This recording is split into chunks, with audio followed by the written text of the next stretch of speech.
Welcome back to our channel. আমি সুজাতা অনেক অনেক ভালোবাসা দিয়ে আজকের ব্লগটা শুরু করলাম তোমাদের সাথে নতুন একটা চায়ের প্যাকেটের সাথে।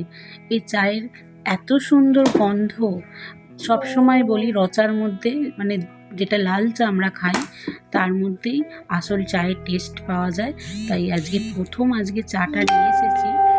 এই চাটা না লাল চা করেই আগে খেয়ে দেখি, তারপর দুধ চা না হয় খাওয়া যাবে। আমি সাধারণত সকালবেলা লাল চাটাই খাই, বর কর্তামশাই খায় রচা। এত সুন্দর একটা ফ্লেভার, একদম মাইল্ড, না কড়া না না এক বাজে, মানে একটু না কড়া ভাব না, মানে মাইল্ড যেটা হয় না সেটা। চাটা খেয়ে সোনাকে স্কুলে পাঠিয়ে দিয়ে ঘর দুয়ার পর দেখেছো কত ঘরের মধ্যে নোংরা হয়েছে, সেসব তোমাদের শেয়ার করলাম। খাটের তলায় এত জমেছে।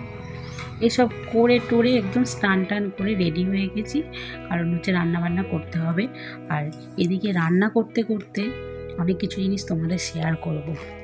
আমরা বলি না আমরা মেয়েরাই সব কিছু পারি, সব কিছু ব্যস্ততা যতই থাকুক সব গুছিয়ে কাজ করতে পারি।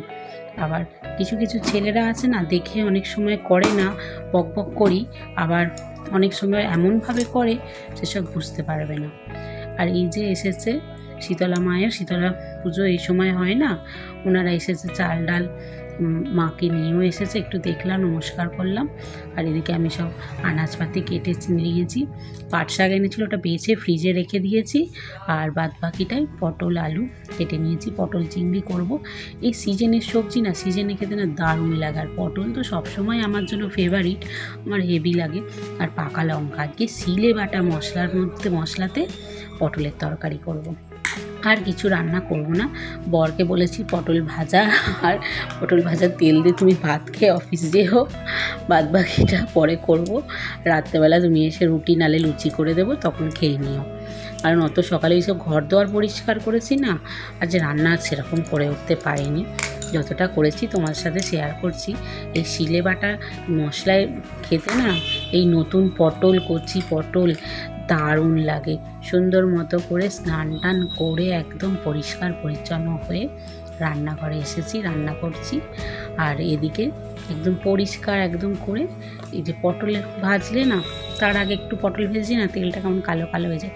এটা আমি জানি না কেন কি হয়, আস্তে করে আঁচে তাও পটল ভাজলেও পটলটা এরকম কালো হয়ে যায় কেন। কি পটল ভাজা দিয়ে ভাত খেয়ে চলে গেছে আমার বর, আর এই রান্নাটা করছে আমি আমার মেয়ে খাবো দুপুরে। আর এদিকে দেখেছো আমার বরের কাণ্ড, বলি না মেয়েরা শুধু কাজ করে।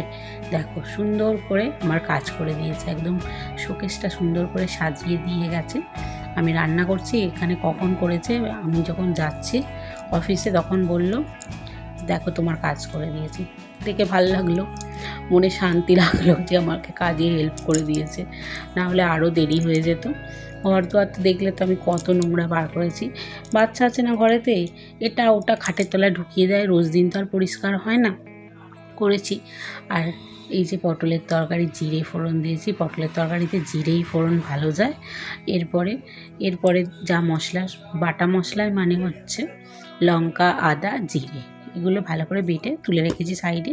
একটু হালকা করে পেঁয়াজ দেবো, নতুন পটল যেহেতু, এর মধ্যে রসুন দেওয়ার দরকার নেই। পটল চিংড়িতে একদম সুন্দর মতো একটা ভালো ফ্লেভারের, একদম কষাও না ঝোলও না, এমন একটা গ্রেভি করে তরকারিটা করব যে রাত্রেবেলা রুটি, লুচি আর দুপুরের ভাত একদম দারুণ খেতে লাগে। পটল চিংড়ি তো আমার ফেভারিট, আর শুধু পটলও ভালো লাগে, এত সুন্দর লাগে।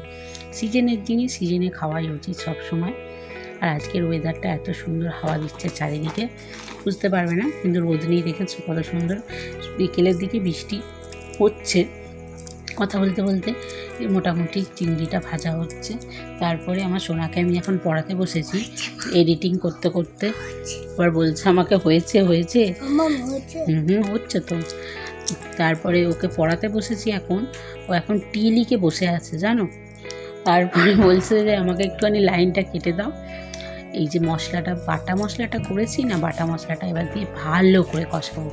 তো সুন্দর করে কষাতে হবে। চিংড়ি মাছটা দিয়ে না, অনেক দিন পরে চিংড়ি মাছ দিয়ে যে তরকারি খাচ্ছি, তোমাদের সাথে শেয়ারও করিনি। তুমি বিয়েবাড়ি ছিল, এই ছিল ওই ছিল বলে আমি বাড়িতেও সেরকম, আর এত শরীর খারাপ, দুটো বিয়েবাড়ি গেছে, সেখানে খাওয়া দাওয়া হয়েছে, তোমাদের সাথে শেয়ার করিনি সেসব। খাওয়া দাওয়া করে না একদম মানে একদিন একটা বিয়েবাড়ি গিয়ে জ্বর, পায়খানা, বমি সব হয়েছে, আর একটা বিয়েবাড়ি গিয়ে 2 দিন ধরে খাওয়া দাওয়া বন্ধ। কি বলবো, আর বিয়েবাড়ি খাওয়া তুলেই দিতে হবে, এরকম ব্যাপার। তোমাদের সঙ্গে সবসময় বলি না যে শুধুমাত্র মেয়েরাই সব কিছু শুধু পারে, তা না, ছেলেরাও, যে সমস্ত ছেলেরা একটুখানি নিজেদের বাড়ির মহিলাদের কথা ভাবে তারাও পারে। আজকের মেনুটা তাহলে কেমন লাগলো অবশ্যই জানিও। Thank you so much.